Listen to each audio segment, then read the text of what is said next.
ಸ್ನೇಹಿತರೆ ನಮಸ್ಕಾರ. ಇದು ಉತ್ಕಣ್ಣ ಟ್ರೇಡಿಂಗ್ ಕನ್ನಡ ಯೂಟ್ಯೂಬ್ ಚಾನೆಲ್. ಇವತ್ತಿನ ವಿಡಿಯೋ ಬಿಟ್ಕಾಯಿನ್ ಎಂದರೇನು. ಹೊಸದಾಗಿ ಬಿಟ್ಕಾಯಿನ್ ಬಗ್ಗೆ ಅರ್ಥ ಮಾಡ್ಕೊಳ್ಳೋರಿಗೆ, ಯಾರಿಗೆಲ್ಲ ಬಿಟ್ಕಾಯಿನ್ ಬಗ್ಗೆ ಸರಿಯಾದ ಮಾಹಿತಿ ಸಿಕ್ಕಿಲ್ಲ ಅವರಿಗೆ ಈ ವಿಡಿಯೋ ತುಂಬಾ ಯೂಸ್ಫುಲ್ ಆಗುತ್ತೆ. ಈ ವಿಡಿಯೋನ ಕೊನೆವರೆಗೂ ನೋಡಿ. ಈ ವಿಡಿಯೋದಲ್ಲಿ ಬಿಟ್ಕಾಯಿನ್ ಒಂದು ಕ್ರಿಪ್ಟೋ ಕರೆನ್ಸಿ ಅಲ್ಲ ಯಾಕೆ, ಬಿಟ್ಕಾಯಿನ್ ಒಂದು ಪೊಂಜಿ ಸ್ಕೀಮ್ ಅಲ್ಲ ಯಾಕೆ, ಬಿಟ್ಕಾಯಿನ್ ಮಾರ್ಕೆಟ್ ಕ್ಯಾಪ್ ಅನಾಲಿಸಿಸ್ ಮತ್ತು ಬಿಟ್ಕಾಯಿನ್ ಟೆಕ್ನಿಕಲ್ ಅನಾಲಿಸಿಸ್ ಏನ್ ಹೇಳುತ್ತೆ ಅಂತ ನೋಡೋಣ. ಜೊತೆಗೆ ಜಾಗತಿಕ ಮಟ್ಟದಲ್ಲಿ ನಡೆಯುತ್ತಿರುವ ಬಿಟ್ಕಾಯಿನ್ ಬಗೆಗಿನ ಸಂಕ್ಷಿಪ್ತ ಮಾಹಿತಿಗಳೊಂದಿಗೆ ಬಿಟ್ಕಾಯಿನ್ ಏನು ಅಂತ ಅರ್ಥ ಮಾಡ್ಕೊಳ್ಳೋಣ. ನಾನ್ ಮೊದಲು ಬಿಟ್ಕಾಯಿನ್ ಬಗ್ಗೆ ಕೇಳಿದ್ದು ನನ್ನ ಸ್ನೇಹಿತನಿಂದ. ಬಿಟ್ಕಾಯಿನ್ ಜೊತೆಗೆ ಬೇರೆ ಹಲವಾರು ಕ್ರಿಪ್ಟೋ ಕರೆನ್ಸಿಗಳ ಬಗ್ಗೆಯೂ ಕೂಡ ನನ್ನ ಸ್ನೇಹಿತ ಮಾತಾಡಿದ್ರಿಂದ ಬಿಟ್ಕಾಯಿನ್ ಮತ್ತು ಬೇರೆ ಕ್ರಿಪ್ಟೋ ಕರೆನ್ಸಿಗಳ ನಡುವೆ ಇರುವಂತಹ ನಿಖರವಾದ ವ್ಯತ್ಯಾಸ ಆ ಸಮಯದಲ್ಲಿ ನನಗೆ ಅರ್ಥ ಆಗಿರಲಿಲ್ಲ. ಅವತ್ತಿನಿಂದ ಇವತ್ತಿನವರೆಗೆ ಹಲವಾರು ವರ್ಷಗಳು ಕಳೆದ ನಂತರ ಬಿಟ್ಕಾಯಿನ್ ನ ಸ್ಟಡಿ ಮಾಡುತ್ತಲೇ ಹೋದ ಹಾಗೆ ನನಗೆ ಅರ್ಥ ಆಗಿದ್ದು ಬಿಟ್ಕಾಯಿನೇ ಬೇರೆ, ಬಿಟ್ಕಾಯಿನ್ ಅಂತ ಬಂದಂತ ಕ್ರಿಪ್ಟೋ ಕರೆನ್ಸಿಗಳೇ ಬೇರೆ. ಒಂದೇ ಮಾತಲ್ಲಿ ಹೇಳಬೇಕು ಅಂದ್ರೆ ಬಿಟ್ಕಾಯಿನ್ ಒಂದು ಕ್ರಿಪ್ಟೋ ಕರೆನ್ಸಿ ಅಲ್ಲ. ಸತೋಶಿ ನಕೊಮೋಟೋ ಎಂಬ ಅನಾಮಿಕ ವ್ಯಕ್ತಿ ಅಕ್ಟೋಬರ್ 31, 2008ರಲ್ಲಿ ಬಿಟ್ಕಾಯಿನ್ ವೈಟ್ ಪೇಪರ್ ಬಿಡುಗಡೆ ಮಾಡಿದ್ರು. ನೀವೀಗ ನೋಡ್ತಾ ಇರೋದು ಬಿಟ್ಕಾಯಿನ್ ಶ್ವೇತಪತ್ರ. ಇದರ ಅಬ್ಸ್ಟ್ರಾಕ್ಟ್ ನ ಮೊದಲ ವಾಕ್ಯ ನೋಡೋದಾದ್ರೆ, a purely peer to peer version of electronic cash would allow online payments to be sent directly from one party to another without going through a financial institution. ಅಂದ್ರೆ ಯಾವುದೇ ಬ್ಯಾಂಕ್ ಅಥವಾ ಯಾವುದೇ financial ಇನ್ಸ್ಟಿಟ್ಯೂಷನ್ಗಳ ಸಹಾಯ ಅಥವಾ ಮಧ್ಯಸ್ಥಿಕೆ ಇಲ್ಲದೆ, ಇನ್ನೂ ನಿಖರವಾಗಿ ಹೇಳಬೇಕು ಅಂದ್ರೆ ಯಾವುದೇ ದೇಶದ ಸರ್ಕಾರ, ಯಾವುದೇ ದೇಶದ ರಾಜಕಾರಣಿ, ಯಾವುದೇ ಬ್ಯಾಂಕುಗಳು, ಯಾವ ಸಂಸ್ಥೆಯ ಮಧ್ಯಸ್ಥಿಕೆ ಇಲ್ಲದೆ ಒಬ್ಬ ವ್ಯಕ್ತಿ ಇನ್ನೊಬ್ಬ ವ್ಯಕ್ತಿಗೆ ಜಗತ್ತಿನ ಯಾವುದೇ ಭಾಗದಲ್ಲಿದ್ದರೂ ಹಣ ಅಂದರೆ ಎಲೆಕ್ಟ್ರಾನಿಕ್ ಕ್ಯಾಶ್ ಕಳುಹಿಸುವ ವ್ಯವಸ್ಥೆಯೇ ಈ ಬಿಟ್ಕಾಯಿನ್. ಈ ಬಿಟ್ಕಾಯಿನ್ ವೈಟ್ ಪೇಪರ್ ನಲ್ಲಿ ಕ್ರಿಪ್ಟೋ ಕರೆನ್ಸಿ ಎಂಬ ಪದವೇ ಬಳಕೆ ಆಗಿಲ್ಲ. ನೀವೇ ನೋಡಿ.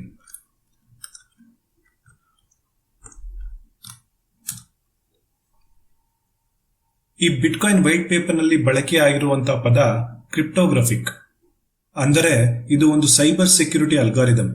ಯಾವುದೇ ಹ್ಯಾಕರ್ಗಳಿಗೆ ಬಿಟ್ಕಾಯಿನ್ ನೆಟ್ವರ್ಕ್ ತುತ್ತಾಗಬಾರದೆಂದು ಸೆಕ್ಯೂರಿಟಿ ಅಲ್ಗಾರಿದಮ್ನ ಬಳಕೆ ಮಾಡಿದ್ದಾರೆ. ಬಿಟ್ಕಾಯಿನ್ ನಲ್ಲಿ ಬಳಕೆ ಆಗಿರೋದು SHA-256 ಎಂಬ ಸೆಕ್ಯೂರಿಟಿ ಅಲ್ಗಾರಿದಮ್. ಬಿಟ್ಕಾಯಿನ್ ಶ್ವೇತಪತ್ರ ಬರೆದಂತಹ ಅನಾಮಿಕ ವ್ಯಕ್ತಿ ಸತೋಶಿ ನಕೊಮೋಟೋ ಅವರೇ ಕ್ರಿಪ್ಟೋ ಕರೆನ್ಸಿ ಎಂಬ ಪದ ಬಳಕೆ ಮಾಡಿಲ್ಲ. ಹಾಗಾಗಿ ಯಾರು ಕೂಡ ಬಿಟ್ಕಾಯಿನ್ ಅನ್ನ ಕ್ರಿಪ್ಟೋ ಕರೆನ್ಸಿ ಎಂದು ಹೇಳಬಾರದು.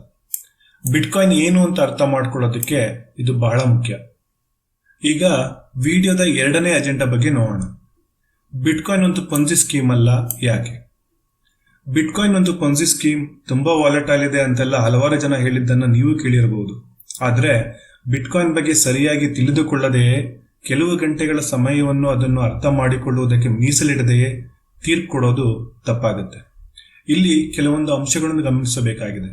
ಇದಕ್ಕೆ ನಾವು ಬಿಟ್ಕಾಯಿನ್ ನ ಮಾರ್ಕೆಟ್ ಕ್ಯಾಪ್ ಮತ್ತು ಬಿಟ್ಕಾಯಿನ್ ಟೆಕ್ನಿಕಲ್ ಅನಾಲಿಸಿಸ್ ನೋಡೋಣ. ಮಾರ್ಕೆಟ್ ಕ್ಯಾಪ್ ಎಂದರೆ ಓಪನ್ ಮಾರ್ಕೆಟ್ ನಲ್ಲಿ ಒಂದು ಕಂಪನಿಯ ಒಟ್ಟು ಮೌಲ್ಯ ಎಷ್ಟಿದೆ ಅಂತ ಇದರಿಂದ ಗೊತ್ತಾಗುತ್ತೆ. ನೀವೀಗ ನೋಡ್ತಾ ಇರೋದು ಜಗತ್ತಿನ ಅತಿ ಮೌಲ್ಯವುಳ್ಳ ಫೈನಾನ್ಷಿಯಲ್ ಅಸೆಟ್ಗಳು. $13 ಟ್ರಿಲಿಯನ್ ಮೌಲ್ಯವುಳ್ಳಂತಹ ಚಿನ್ನ ಮೊದಲನೇ ಸ್ಥಾನದಲ್ಲಿದೆ. ಚಿನ್ನದ ನಂತರ Microsoft, Apple, Saudi Aramco, Google, Amazon, Nvidia, silver, Facebook, bitcoin ಇದೆ. $900ಕ್ಕೂ ಹೆಚ್ಚು ಬಿಲಿಯನ್ ಮಾರ್ಕೆಟ್ ಕ್ಯಾಪ್ ಹೊಂದಿರುವ ಬಿಟ್ಕಾಯಿನ್ ಈಗ 10ನೇ ಸ್ಥಾನದಲ್ಲಿದೆ.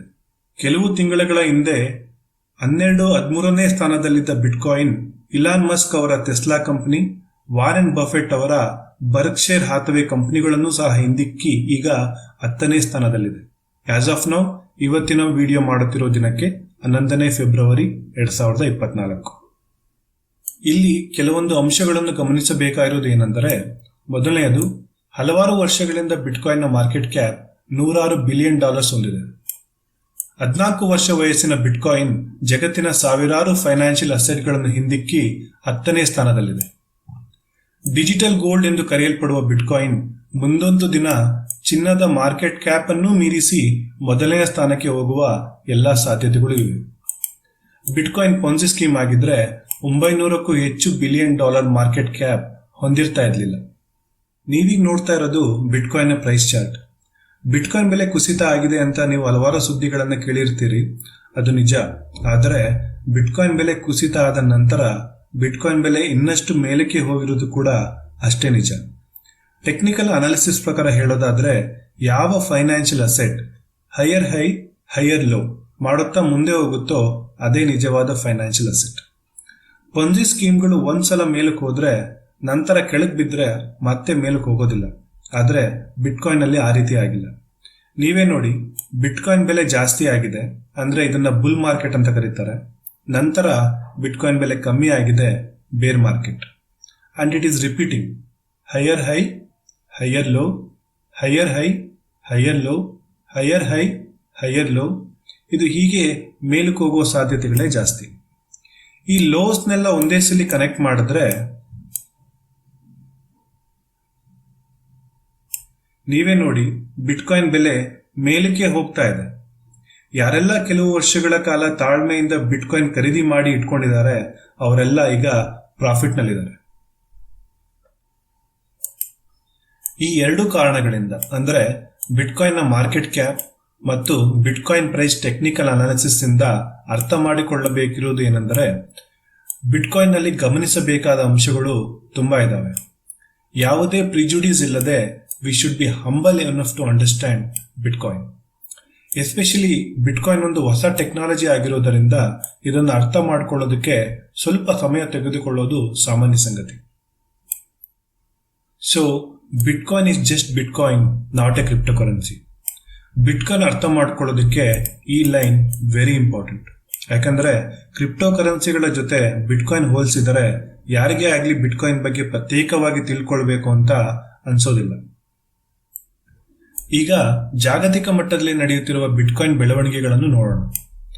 ದೊಡ್ಡ ಮಟ್ಟದಲ್ಲಿ ಏನ್ ನಡೆಯುತ್ತಾ ಇದೆ ಅಂತ ತಿಳ್ಕೊಂಡ್ರೆ ಸಾಕು, ನೀವು ಬಿಟ್ಕಾಯಿನ್ ಬಿಟ್ಟು ಬೇರೆ ಕ್ರಿಪ್ಟೋ ಕರೆನ್ಸಿಗಳ ಕಡೆ ಯೋಚನೆ ಸಹ ಮಾಡೋದಿಲ್ಲ. ಯಾವ ದೇಶ ಅತಿ ಹೆಚ್ಚು ಬಿಟ್ಕಾಯಿನ್ ಹೊಂದಿದೆ ಅಂತ ನೋಡೋದಾದ್ರೆ, ಅತಿ ಹೆಚ್ಚು ಬಿಟ್ಕಾಯಿನ್ ಹೊಂದಿರತಕ್ಕಂಥ ದೇಶ ಅಮೆರಿಕ. ಎರಡನೇ ಸ್ಥಾನದಲ್ಲಿ ಚೀನಾ ಸರ್ಕಾರ ಇದೆ. ರಿಪೋರ್ಟೆಡ್ಲಿ ದೇ ಹೋಲ್ಡ್ 1,94,000 ಬಿಟ್ಕಾಯಿನ್. ಇದಾದ ನಂತರ ಉಕ್ರೇನಿಯನ್ ಗೌರ್ಮೆಂಟ್ ರಫ್ಲಿ 46,000 ಬಿಟ್ಕಾಯಿನ್. ನಂತರ ಎಲ್ ಸಾಲ್ವಡಾರ್ ದೇಶ 2,000ಕ್ಕೂ ಹೆಚ್ಚು ಬಿಟ್ಕಾಯಿನ್ ಅನ್ನ ಹೊಂದಿದ್ದಾರೆ. ಈಗಾಗಲೇ ಒಂದು ದೇಶ ಎಲ್ ಸಾಲ್ವಡಾರ್, ಸೆಂಟ್ರಲ್ ಅಮೆರಿಕಾದಲ್ಲಿರುವಂತಹ ಒಂದು ದೇಶ, ಬಿಟ್ಕಾಯಿನ್ ಅನ್ನ ಲೀಗಲ್ ಟೆಂಡರ್ ಆಗಿ ಮಾಡಿದೆ. ಅಂದ್ರೆ ನಾವು ಹೇಗೆ ಪ್ರತಿಯೊಂದು ವ್ಯವಹಾರಕ್ಕೂ ಕೂಡ ರೂಪಾಯಿನ ಬಳಕೆ ಮಾಡ್ತೀವೋ ಅದೇ ರೀತಿ ಎಲ್ ಸಾಲ್ವಡಾರ್ ದೇಶದಲ್ಲಿರ್ತಕ್ಕಂಥ ಜನ ಬಿಟ್ಕಾಯಿನ್ ನ ಬಳಕೆ ಮಾಡ್ತಾ ಇದ್ದಾರೆ. ಅಮೆರಿಕದ ಮೈಕ್ರೋ ಸ್ಟ್ರಾಟಜಿ ಕಂಪನಿ ಹತ್ರ ಇದೆ 1,89,000 ಚಿಲ್ಲರೆ ಬಿಟ್ಕಾಯಿನ್. ಈಗಿನ ಅದರ ಒಟ್ಟು ಮೌಲ್ಯ $8.5 ಬಿಲಿಯನ್ ಹೆಚ್ಚು. ಒಂದು ತಿಂಗಳ ಹಿಂದೆ ಅಷ್ಟೇ ಬಿಟ್ಕಾಯಿನ್ ಇಂಡೆಕ್ಸ್ ಫಂಡ್ ಅಮೆರಿಕದ ಶೇರ್ ಮಾರ್ಕೆಟ್ ಅಲ್ಲಿ ಟ್ರೇಡ್ ಆಗ್ತಾ ಇದೆ. ಆ ಕಂಪನಿಗಳೆಲ್ಲ ಸೇರಿ 2 ಲಕ್ಷಕ್ಕೂ ಹೆಚ್ಚು ಬಿಟ್ಕಾಯಿನ್ ಅನ್ನ ಕೇವಲ ಒಂದೇ ತಿಂಗಳಲ್ಲಿ ಖರೀದಿ ಮಾಡಿದ್ದಾರೆ. ಬಿಟ್ಕಾಯಿನ್ ಬಿಟ್ಟು 8,000ಕ್ಕೂ ಹೆಚ್ಚು ಕ್ರಿಪ್ಟೋ ಕರೆನ್ಸಿಗಳಲ್ಲಿ ಒಂದೇ ಒಂದು ಕ್ರಿಪ್ಟೋ ಕರೆನ್ಸಿಗಳನ್ನು ಸಹ ಯಾವ ದೇಶವೂ ಖರೀದಿ ಮಾಡಿಲ್ಲ, ಯಾವ ದೊಡ್ಡ ಕಂಪನಿಗಳೂ ಸಹ ಖರೀದಿ ಮಾಡಿಲ್ಲ, ಯಾವ ಫೈನಾನ್ಷಿಯಲ್ ಇನ್ಸ್ಟಿಟ್ಯೂಷನ್ಗಳೂ ಸಹ ETF ಅಪ್ಲೈ ಮಾಡಿಲ್ಲ, ಯಾವ ದೇಶ ಕೂಡ ಲೀಗಲ್ ಟೆಂಡರ್ ಮಾಡಿಲ್ಲ.